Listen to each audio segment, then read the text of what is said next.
Hello，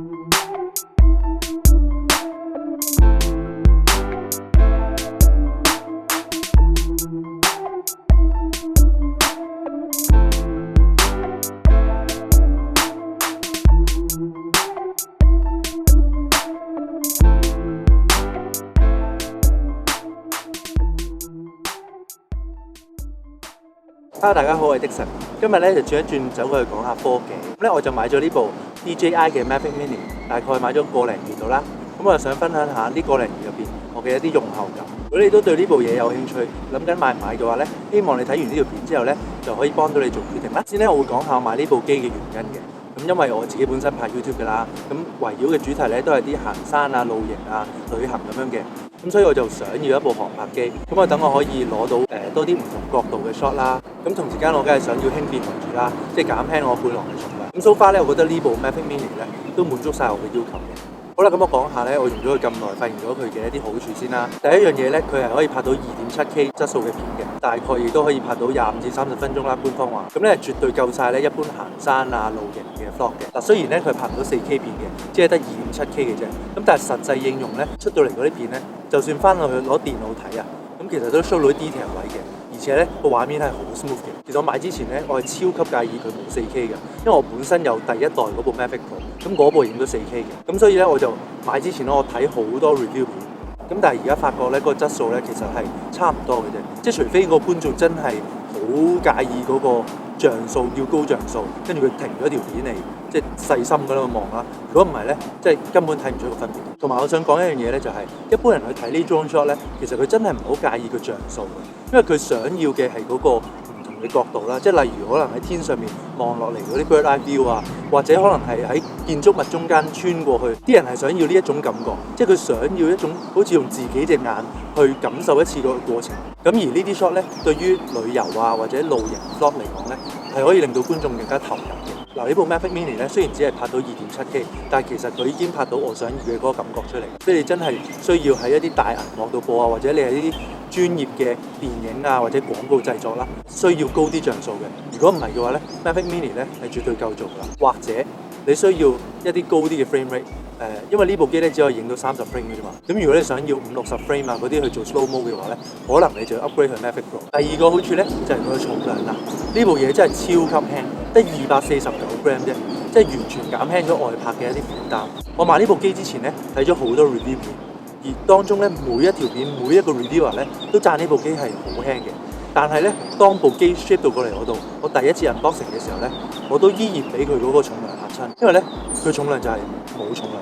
我明白咧，可能透過條片俾你哋知道大概有幾重嘅。咁如果你屋企咧有一盒維他奶嘅話咧，你試下攞上手，大概咧入埋電咧就差唔多係咁嘅重量。咁所以真係超級輕。咁輕有咩好處咧？就係我帶多咗佢出街。你知我不嬲去咗 camp 嗰啲，咁已經有一個背囊喺度啦嘛。咁以前咧我有嗰個 Mavic Pro 嘅時候咧，我真係每次擺落袋咧，我都會問我自己，喂，究竟我係咪真係會拍呢 drone shot 㗎？之後我一定會諗清諗楚先至擺落袋咯。因為 Mavic Pro 咧係大概好似有2個呢啲咁嘅盒咁大個，一部就淨係裝個 drone 啦，一部就係裝個電池同埋嗰個遙控器嘅。咁同埋2個都好似 double 咁重咁樣啦。咁所以真係要諗清諗楚。咁但係而家咧我就唔諗㗎啦，我直接放落袋裏邊。啲人咪成日話咧，即係最好嗰部相機就係喺你身邊嗰部啊嘛。其實最好嘅 drone 都係嘅，因為如果你冇帶部機嘅話咧，咁你部機本身拍得再靚都冇用啦。因為有好多時候咧，你係會去到現場，你先至會想話啊，如果咁樣攞航拍影咧就會靚啦咁。咁但係如果你因為佢重量而冇帶部機咧，咁就 miss 咗 shot 啦。另外咧，有好多國家對於啲航拍機咧都有個重量嘅限制嘅，係唔可以超過250 gram 嘅。咁所以咧，帶呢部 mini 去旅行咧就好方便啦，就冇呢個限制啦。好啦，咁用咗咁耐咧，就發現咗啲好處啦。咁但係咧都有揾到啲少少嘅問題嘅。咁其中一樣咧就係嗰個影像傳輸有一個都幾明顯嘅 delay。即係假設啦，即係我飛到上去30層樓高咁樣啦，咁可能咧喺我個 mon 度嗰個畫面咧，只係去到25-26層樓高嘅啫。即係有時候佢就係咁樣慢咗啦，有時候咧佢就會定咗格喺度，跟住突然之間一嘢咧就錯高咗上去。咁變咗出現咗個問題咧，就係你唔知道佢真係真實個位置係點樣樣。同埋咧，當我飛嘅時候咧，我就唔敢去即係飛得太貼某啲嘢。有一次就係咁啦，即係我喺度飛緊啦，咁我以為未到埲牆嘅，因為喺個 mon 度我耷低頭睇緊啊嘛，我唔會望住前面啊嘛。咁我見到未到，咁我咪繼續推咯。咁點知前面啪一聲，我已經撞咗埲牆啦。咁就花咗少少啦機身，所以見到咧機身度咧呢啲位就有少少花痕咁樣。不過我覺得咧，即係飛得中咧唔多唔少都會一定會撞啦，除非你真係好小心咁樣啦。尤其是咧呢部機有個 FPV mode 啦，即係超正呢個 mode，即係佢真係令到你感覺好似係你真係自己喺度飛緊咁樣。咁但係同時間呢個都係一個炒機 mode 啦，即係好難有人飛 FPV 係唔炒嘅。咁另一樣嘢咧就係嗰個 performance 嘅穩定性嘅問題。嗱，絕大部分時間咧呢部機咧都冇問題嘅，好聽話嘅。咁但係有啲時候咧，佢連直線都飛唔到。有一次就係啦，咁我嗰日就喺樂華村度嗰個打卡位啦。咁我諗住打直飛嗰埲牆啫嘛，好簡單呢個係咪先？即係我諗住 set 到去中間，都撳住向前掣，咁飛過晒就完啦，係咪先？1分鐘就拍完。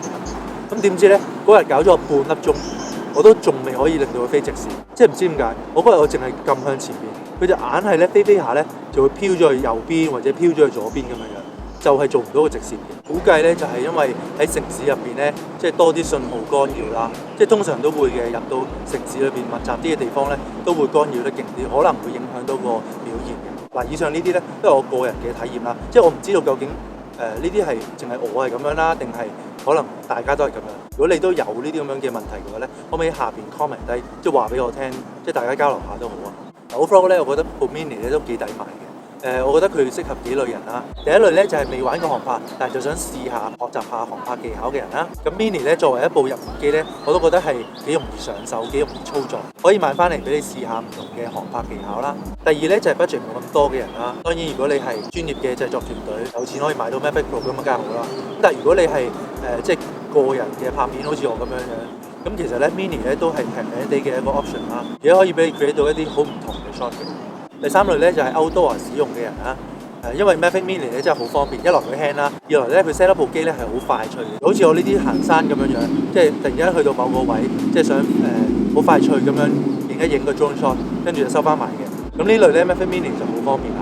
第四咧就係可能之前買咗 Spark 或者第一代 Mavic Pro 嘅用家，我諗 Mini 咧都係攞嚟取代 Spark 㗎啦。我估 DJI 係想集中推呢個 Mavic 嘅呢個 brand 啦，咁而且 Mini 又做到晒所有 Spark 做到嘅嘢，再加上個質素仲好啲添。咁對於 Mavic Pro 第一代嘅用家嚟講咧，可能你已經嗰部機擺咗喺屋企封緊塵，你可以試下買呢部 Mini 做副機。我覺得有機會你最終係攞部 Mini 嚟取代咗部 Mavic Pro 嘅，因為嗰個重量上真係好大分別。Bonus 講多樣啦，咁我會建議加少少錢去買呢個套裝嘅，因為佢就有3嚿電啦包埋。官方話咧每嚿電咧都可以飛到25至30分鐘，實際情況咧都近嘅，不過我諗20至25分鐘咁樣啦。Total 3嚿電夾埋就有1個鐘。